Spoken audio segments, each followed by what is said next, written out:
Oke, terima kasih ya.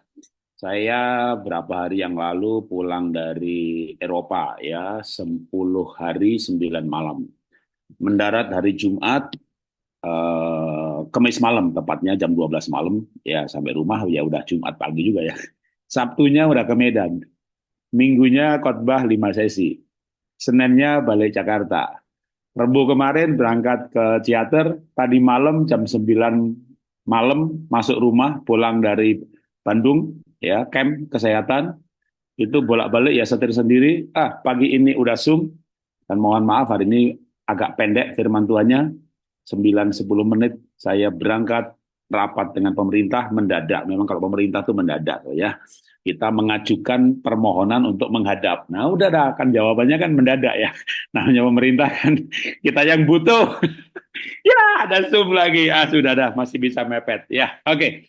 Nah, sekarang kita belajar apa gitu ya. Tadi malam saya siapin sebenarnya udah tak WA, udah tak tulis gitu ya. Pagi-pagi di WA Pak Jogi, Pak temanya apa? Buyar lagi.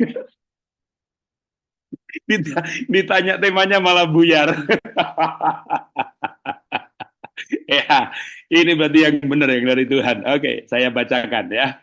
Hari ini 2 ayat. Ya, 2 tempat. Beberapa ayat tapi hanya dari 2 tempat saja. Pertama, Efesus pasal 1 ayat 18, 19.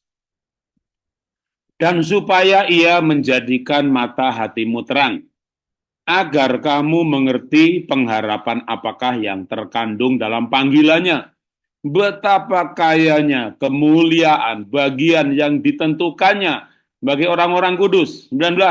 Dan betapa hebatnya bagi kita orang percaya sesuai dengan kekuatan kuasanya. 20.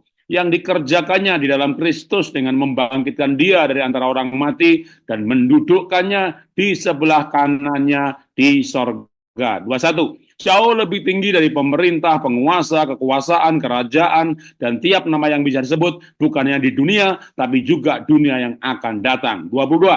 Dan segala sesuatu telah diletakkan di bawah kakinya, Kristus, dan dia telah diberikannya kepada jemaat, kepada kita sebagai kepala dari segala yang ada. Jemaat yang adalah tubuhnya, yaitu kepenuhan dia yang memenuhi segala sesuatu. Maka ayat-ayat yang lain saya sebut aja ada tertulis, kita harus menuju kepenuhan Kristus. Kita harus menuju keserupaan dengan Kristus. Tapi titik awalnya seperti yang dikatakan Paulus, ya, bahwa aku ini ada seperti sekarang ini karena kasih karunia. Dia bilang sama Timotius, kobarkanlah kasih karunia yang ada padamu. Bicara kasih karunia bisa panjang lebar, karunianya berupa kekayaan, hikmat itu juga kasih karunia, kesehatan kasih karunia, kesempatan melayani adalah kasih karunia. Tapi yang paling penting, paling besar, paling dahsyat adalah kekekalan di dunia yang akan datang. Betapa hebat mulia panggilannya untuk kita nanti kalau tubuh kita mati jadi tanah, roh kita kembali kepada Jehovah pencipta alam semesta, dan karena Tuhan Yesus telah menebus kita. Nah, bagaimana Pak memelihara kasih karunia? Bagaimana berkobar-kobar dalam pelayanan? Gimana semangatnya nggak ada habisnya? Ya, baru pulang dari Eropa, bukannya jet lag, terbang malah ke Medan, khotbah 5 sesi, balik ke Jakarta bukan istirahat, setir ke Bandung, pimpin camp 2 hari, pulang pagi-pagi udah Zoom sama New York gitu ya, ya karena menggebu-gebu di dalam karunia.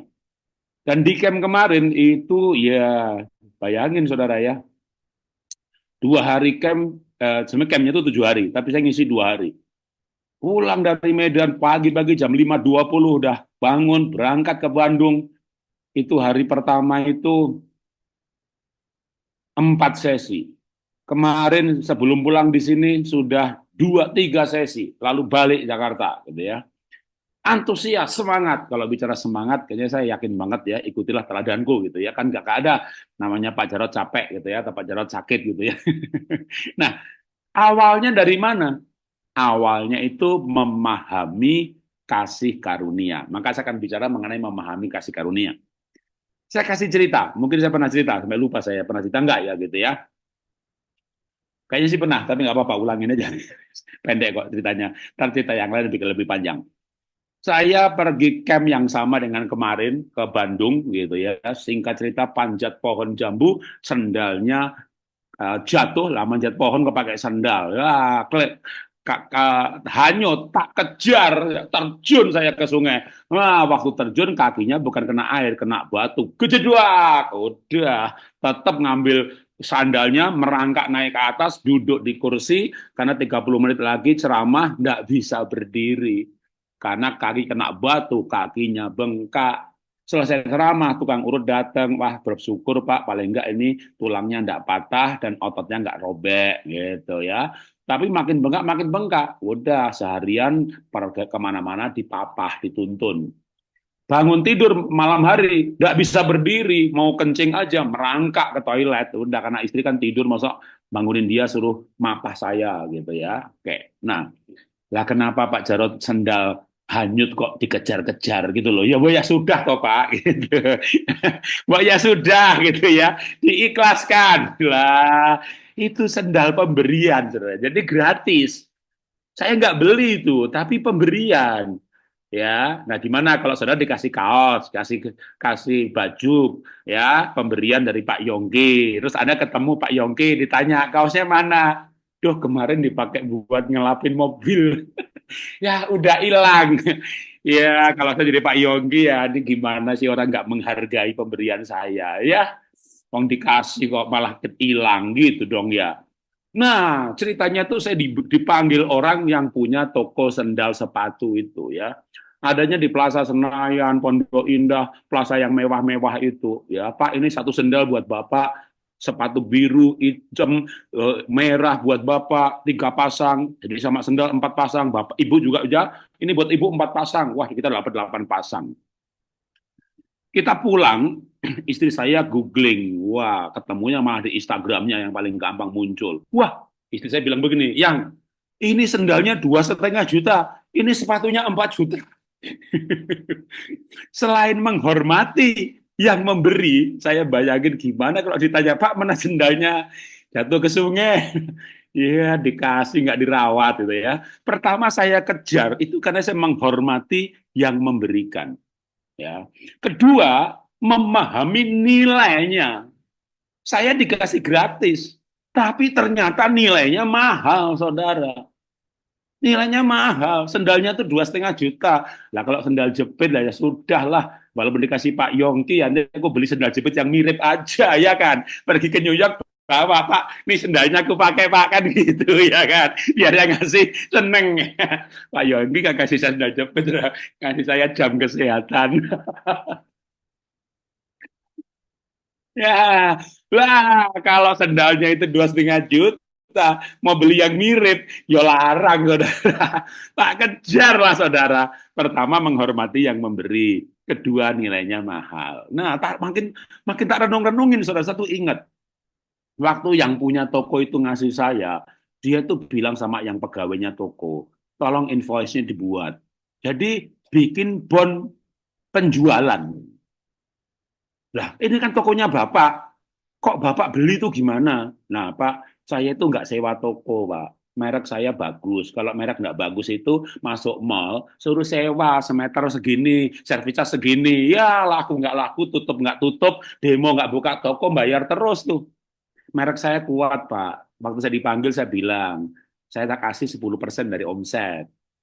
Wah, ini berapa omsetnya? Ya, di mall yang sana segini. Bapak sewain berapa? Segitu kan? Lebih banyak 10% kan? Gitu. Nah, omset saya nambah. Lebih banyak lagi Anda dapat. Tapi kalau saya nggak ada omset, saya nggak rugi. Mereknya kuat. Ya, dikasih, saudara. Ya, jadi dari omset. Nah, karena dari omset, nggak boleh barang keluar stok itu, terus karena yang punya semenang-menang ngambil gitu ya, diam-diam gantiin stoknya. Ya, bohong dong. Jadi untuk memberikan sendal kepada saya, yang punya itu bayar, saudara. Wah, makin menghargai lagi. Kenapa saya memelihara keselamatan yang saya miliki? Saya tidak bayar apapun untuk masuk surga. Tapi ada yang memberikan. Dan yang memberikan itu lebih saya hormati lagi daripada saya menghormati yang memberikan sendal kepada saya.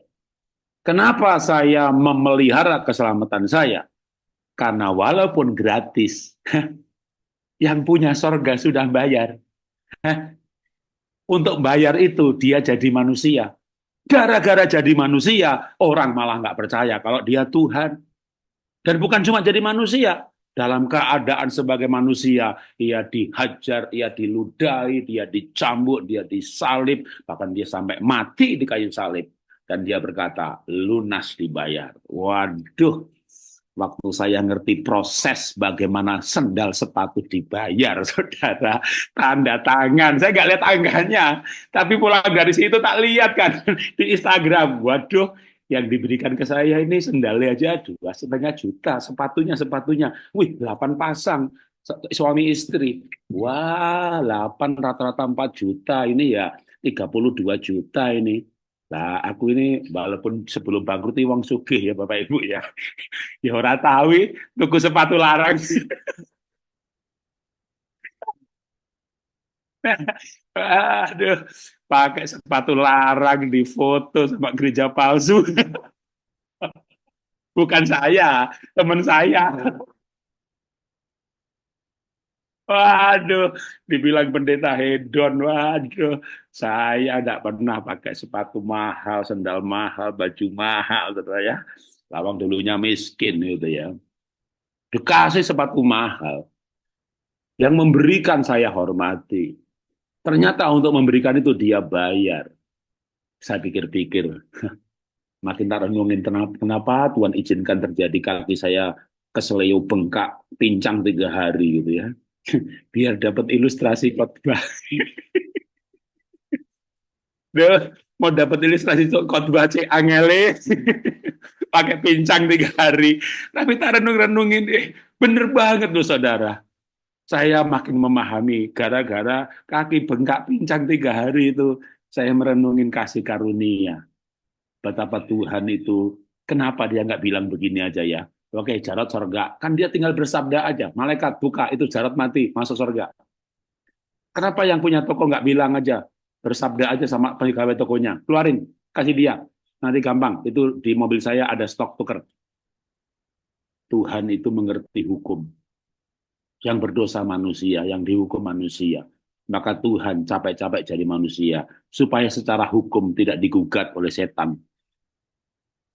Dia selesaikan juga secara hukum. Tuhan membeli menebus kita. Itu namanya mengerti, memahami kasih karunia. Nah, sekarang tujuannya panggilan itu kan bukan cuma masuk surga. Lahir baru masuk surga. Ya kan? Kalau mati. Nah, masalahnya kan nggak mati-mati kita ya. Nah, masih hidup semuanya nih kan yang ikut Zoom ya. Yang ikut Zoom ya. Nah, waktu kita hidup, kita harus bertumbuh menuju panggilannya. Panggilannya bukan cuma masuk surga. Apa tadi panggilannya? Menuju keserupaan dengan Tuhan Yesus. Nah, itu dia ini yang soal menuju keserupaan ini. Ayat terakhir. Oke. Ayatnya terakhir, ceritanya belum terakhir ya. Kita lihat di Yakobus lah yang paling gampang. Nah, bukan paling gampang diingat. Yakobus. Oke, saya akan baca Yakobus. Oke, bentar ya. Yakobus pasal 1 mulai ayat 2. Saudaraku, anggaplah sebagai suatu kebahagiaan apabila kamu jatuh ke dalam berbagai pencobaan. Sebab kamu tahu bahwa ujian terhadap imanmu menghasilkan ketekunan. Ketekunan sampai matang, maka menjadi sempurna, utuh, tak kekurangan apapun. Tetapi, oke sampai di situ ya. Jadi tujuannya pencobaan, masalah itu adalah ujian atau latihan supaya sempurna. Ya, sempurna itu panggilan kita mencapai kesempurnaan. Maka betapa mulianya bahwa manusia seperti kita ini yang berdosa, egois, maunya sendiri menjadi berkarakter serupa dengan Kristus. Kan mulia sekali, kita dibawa pada level kehidupan yang mulia. Tujuan hidupnya mulia, angan-angannya mulia, perbuatannya mulia. Ya, itu panggilan yang luar biasa. Tapi itu nggak instan, itu proses. Nah, bicara proses, saya mau sedikit cerita, gitu ya. Nah, ceritanya tadi itu yang sempat di pembukaan nih Pak Jarod dari pulang dari Eropa, gitu ya. Tadi saya nih buka Instagram saya di laptop, tapi aduh, salah password karena buru-buru. Ya sudah. Lalu video yang mau tak sharing, tak kirim WA. Wah, WA-nya ngedownloadnya lama. Udah, kalau gitu tak yang ada filenya aja, foto aja dah. Tapi kalau Bapak Ibu tahu Instagram saya, namanya ya Jarod Wijanerko, maka saya post kemarin dalam bentuk video gitu ya. Oke. Waktu saya di Eropa, itu diantaranya ke top of Europe. Ya, dari Italia mulai ke Swiss. Dari Swiss ke wilayah Lucerne, ya di kaki gunung, waduh, yang namanya Titlis sama Pilatus lagi tutup renovasi, maka diganti ke apa namanya itu Jurang apa Jurong, Jufrong, Jungfroh, udah pokoknya top of Europe Jungfroh gitu ya.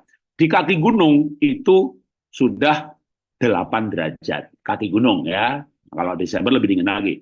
Dari kaki gunung naik kereta gantung, 30 menit. Wah, di situ 0 derajat karena sudah mulai salju.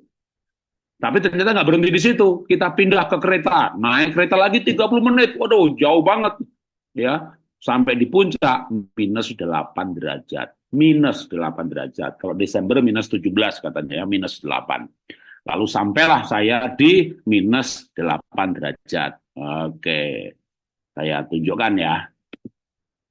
Mudah-mudahan bisa dilihat karena file share foto agak susah kali ya. Nah, ini dia. Ya, minus 8 derajat. Nah, bisa kelihatan? Iya, ya. Ya, minus 8 derajat. Kalau masuk Instagram nanti ada videonya ini gitu ya.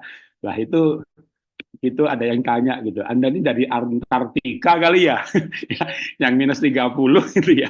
Kok kok di minus 8 copot baju ngeligo itu piye gitu loh ya. Ya, karena saya imunnya luar biasa ya, belajar olah nafas dari Wim Hof. Ya, Wim Hof itu ya ateis, New Age Movement. Kalau belajar matematika, 1+1=2, yang penting 1+1=2, apapun agamanya gurunya, gitu ya.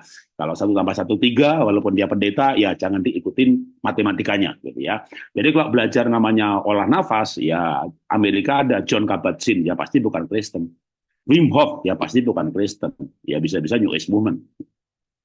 Tapi pelajaran olah nafasnya keren karena Wim Hof itu bisa naik Gunung Himalaya minus 17 derajat, ngeligo pakai celana kolor, naik gunung 3,5 jam, turun gunung 3,5 jam, bawa rombongan 200 orang, muridnya semuanya juga bisa. Ya dulu semuanya, dulu nggak ada yang bisa. Yang mencapai rekor cuma si Wim Hof aja. Maka disebut orang sakti. Dia bilang enggak, ini bisa diduplikasi kok. Nah, gitu ya, artinya latihan. Nah, jangan ikut-ikutan ya. Nanti kalau Bapak Ibu, waduh, pergi ke Denver, ya, ke Colorado, naik ke atas Rocky Mountain, salju abadi, kayak Pak Jarod, ngeligo, Anda pulang sakit paru-paru, batuk, pilek. Wong saya ke Rocky Mountain yang dulu ya, yang kunjungan saya ke Amerika sebelumnya ke Rocky Mountain. Saya pakai batik itu, aduh, Pak, siapa tuh kepala di Denver itu, Pak, ke Denver di Colorado, Pak, Bapak ini ke sini untuk khotbah, Pak. Untuk nggak jangan bukan untuk jalan-jalan. Jalan-jalan itu tambahannya, Pak. Pak bawain jaket, Pak. Nol Bapak kedinginan, sakit nggak jadi khotbah gitu. Yang sudah di Amerika bertahun-tahun aja ya minus 4 derajat, minus 5 derajat ya pakai jaket yang tebel dari Jakarta kok petentang-petenteng pakai batik. Yang nggak sakit tuh jangankan pakai batik, top of Europe, topnya Europe itu minus 8 ya gitu tadi itu pakai ngeligo gitu ya, yang nggak ada sakitnya itu ya pulang-pulang sampai Jakarta ya langsung ke Medan khotbah langsung ke Bandung gitu. Tapi tunggu dulu, di mana itu bisa begitu? Latihan Bapak Ibu, latihan ya. Nah kalau latihan ini tak tunjukin aja nanti YouTube-nya gitu ya. YouTube-nya ini WA-nya dari tadi masih ngehang, kayak tunggu sebentar. Saya tunjukkan YouTube-nya. Nah, sebentar, saya ulangin deh, takut salah ya. Jadi kalau masuk YouTube, ketik Ice Bathing Jarod.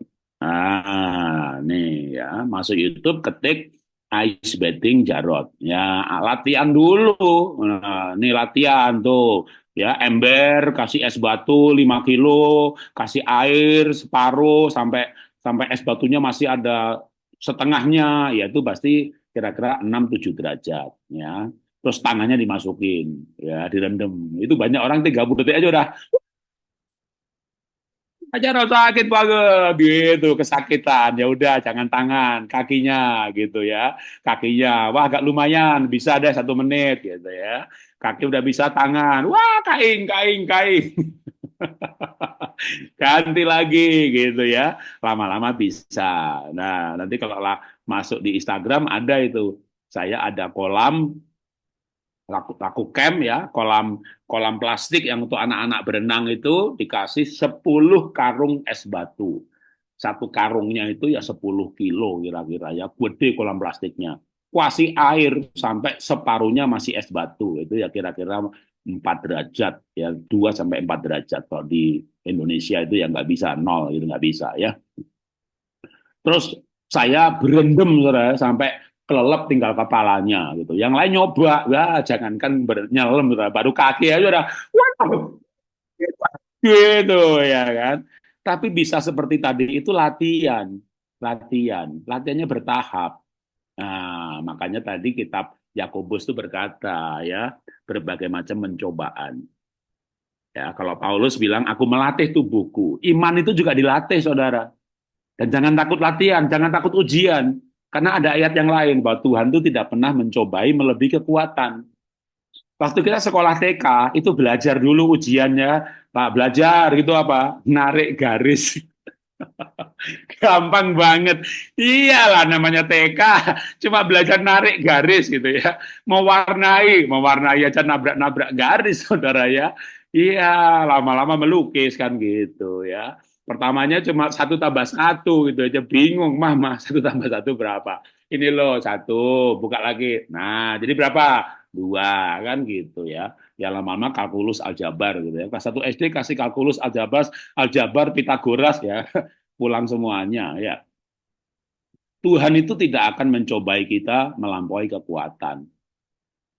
Sama, tubuh itu dilatih, ya. Iman juga dilatih. Bicara tubuh dilatih, saya cerita mumpung BMC New York, ya. Mumpung BMC New York. Jadi berangkat ke Amerika itu istri saya lututnya sakit. Lalu pergi ke rumah sakit di ronsen dan MRI, dua-duanya, karena dua-duanya punya kelebihan masing-masing. Ya ketahuan meniskusnya robek, dokternya suruh operasi.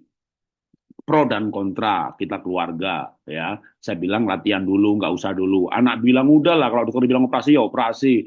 Jangan mama jadikan kelinci percobaan, olah nafas Wim Hof lah, pakai bone broth lah, waduh minum kolagen lah, udah operasi aja. Mama jangan dijadikan kelinci percobaan. Saya bilang mama itu bukan kelinci percobaan ya.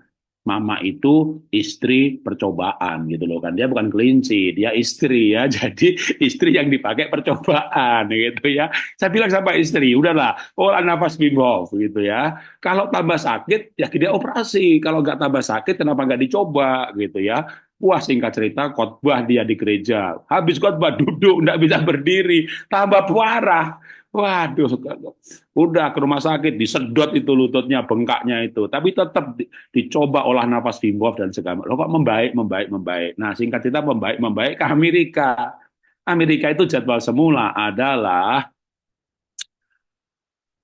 Philadelphia, Colorado, baru New York. Kan terakhir kan pulang dari New York, ya kan? Terbangnya ke Indonesia. Jadi minggu terakhir New York dong. Dibalik sama Pak Lukas. Saya nggak tahu usulnya siapa gitu ya. Jangan-jangan usulnya Pak Yos, Pak Yongki ya, New York dulu gitu, baru Philadelphia, baru Denver. Waduh, itu sampai gebalanya itu Pak, kenapa Denver terakhir Pak? Cuacanya kacau loh Pak, nggak jelas Pak. Nanti kalau Senin cuaca jelek Pak, Bapak nggak bisa terbang Pak. Tiket ke Indonesia angus Pak, gitu ya kan. Tapi saya tahu itu Tuhan yang atur. Karena begitu sampai di New York, nginep di Pak Yongki, Ibu Yogi cerita sama istri saya juga sakit lutut, dokter di sini nggak suruh operasi. Ini loh Bu, latihan lutut, ini pakai tali karet nih, lututnya dibuka-buka, ini ada bolanya nih, kakinya dipencet-pencet, latihan Bu, gitu, latihan gitu ya. Oh Tuhan atur latihan. Ya, jadi itu ke New York itu jalan ya sudah jalan, tapi istri itu jalannya pelan-pelan, pokoknya pelan-pelan. Singkat cerita Pak Yongki, yuk Pak kita ke pantai yang pasirnya bagus kita jalan-jalan gitu ya. Rupanya Pak Yongki itu pernah ke berbagai pantai, tapi yang satu ini dia belum ya, dia nyoba pantai yang baru gitu kan. Salah parkir, terusnya parkir di sana gitu ya. Parkirnya di sini. Oh, jalan kakinya jauh, darah ke tempat yang dituju. Istri saya pincang-pincang begitu. Tapi karena terpaksa, ya akhirnya jalan lah gitu ya. Itu jalan terjauh pertama kali. Ya ternyata itu malamnya nggak sakit, paginya nggak sakit, waktu jalan juga nggak sakit. Ya waktu jalan tuh banyak yang tidak sakit, malamnya cenot-cenot gitu kan. Ini enggak, malamnya tidak, paginya tidak gitu. Oh Tuhan tuh mengizinkan kadang-kadang masalah itu membuat kita sadar kita sudah kuat. Kita sudah kuat. Dulu masalah begini kita ngamuk, itu Tuhan izinkan masalah lebih besar. Kok aku bisa sabar ya? Lah, dulu cuma berendam ke tangan aja teriak-teriak gitu, baru 30 detik. Wih, sekarang rendam dengan senyum-senyum. Sekarang nyemplung ke kolam. Sekarang top of Europe -8, copot baju gitu ya. Ya kalau nggak ke top of Europe saya nggak sadar kalau saya sudah hebat, sudah kuat fisiknya. Kalau istri saya nggak kalau Pak Yongki nggak salah parkir, ya istri saya akan jalan timi-timi, jalannya timi-timi, jalannya timi-timi. Itu jalan pertama kali ya itu Pak Yongki salah parkir itu pasti Roh Kudus yang bisikin Pak Yongki lewat sini, lewat sini, lewat sini. Jadi Roh Kudus itu bisa mimpin ke tempat yang salah, ya. Seperti Roh Kudus pimpin Paulus gitu ya. Makedonia sampai di sana digebuki, digebuki, masuk penjara, dipasung saudara. Tapi gara-gara itu dia punya pengalaman hebat Tuhan ya. Penjara bisa jebol ya gitu loh. Tuhan ada ya, nyata ya adanya ya. Pertolongannya nyata ya. Ya kalau nggak digebuki ya nggak nyata. Kalau nggak masuk penjara ya nggak nyata. Jadi Tuhan itu mengizinkan untuk mendatangkan kebaikan. Tuhan itu melatih. Jangan bilang Tuhan nggak baik, Tuhan kejam nggak. Tuhan melatih, Tuhan melatih. Anda punya masalah, Anda sakit, apapun itu bukan hukuman. Bagi orang luar itu hukuman. Bagi kita anak-anak Tuhan itu bukan hukuman. Dia tidak pernah mencobai melampaui kekuatan. Coba, siapa di sini yang pernah dicobai sama Tuhan terus mati gitu coba raise hand gitu ya. Oh, siapa tahu ada penampakan ikut Zoom gitu ya. kita kita belum pernah ada yang mati gara-gara masalah, betul? Iya. Kalau mati ya nggak ikut Zoom ya kan. Diizinkan Pak Yogi salah parkir. Wah, dari itu sadar kakiku udah lumayan gitu ya. Makanya begitu dari New York itu kita di Philadelphia berani nyoba sepedaan itu. Coba Philadelphia dulu. New Yorknya terakhir. Wah, di Philadelphia kita nggak sepedaan Bapak Ibu. Jadi sampai di Philadelphia udah sepedaan. Jadi Tuhan itu atur ya sampai Jakarta berapa bulan kemudian kita ke Singapura sama istri ya. Tuhan izinkan lagi. Kita udah nunggu di gate, tak bilang tuh masih ada di Gabarata. Tunggu kosong, kakimu ya sembuh sih sembuh, tapi daripada berdiri lama-lama gitu ya, kita tunggu aja duduk di sini sampai Gabaratanya kosong. Gitu baru kita apa namanya boarding gitu. Gabaratanya kosong, kita ke gate. Nah, yang jaga bilang, Pak, gate-nya bukan di sini. Ini 13, udah pindah Pak, gate 20. Lari Pak. Lari, saudara. Aduh, udah sampai Singapura siapa bilang sakit enggak tuh? Ya belum. Tunggu nanti malam besok pagi cekot-cekot. Nah besok pagi tuh enggak cekot-cekot saudara. Baru sadar. sudah sembuh. Tuhan izinkan lagi sakit supaya jalan itu nggak timik-timik, lari aja nggak sakit. Sudah, sejak itu jalan normal, saudara. Jalan normal, nggak dioperasi. Tuhan atur ke New York, ketemu Bu Yongki, diajari senam lutut. Hah, Tuhan tuh ngatur ya. Tuhan atur semuanya. Mari tunduk kepala kita berdoa. Bapak, terima kasih buat pengaturan dalam hidupmu. Apapun yang terjadi tidak lepas dari panggilanmu. Apapun yang terjadi dalam hidup ini terkait dengan rencanamu membawa kami mulia, membawa kami tabah, membawa kami hebat, membawa kami sehat, membawa kami diberkati. Walaupun jalan-jalan menuju Yusuf menjadi Perdana Menteri harus lewat penjara, lewat jadi budak. Tapi apapun yang terjadi dalam kontrol dan kendali Tuhan. Bahkan salah parkir, pindah gate, itu pun semuanya kejadian-kejadian kecil apapun yang ada di dalam hidup kami tidak lepas dari kontrol Tuhan. Semuanya dalam rencana, semuanya mendatangkan kebaikan, mendatangkan pemahaman, membawa kami pada keserupaan dengan Kristus. Dalam nama Tuhan Yesus kami sudah belajar. Haleluya. Amin.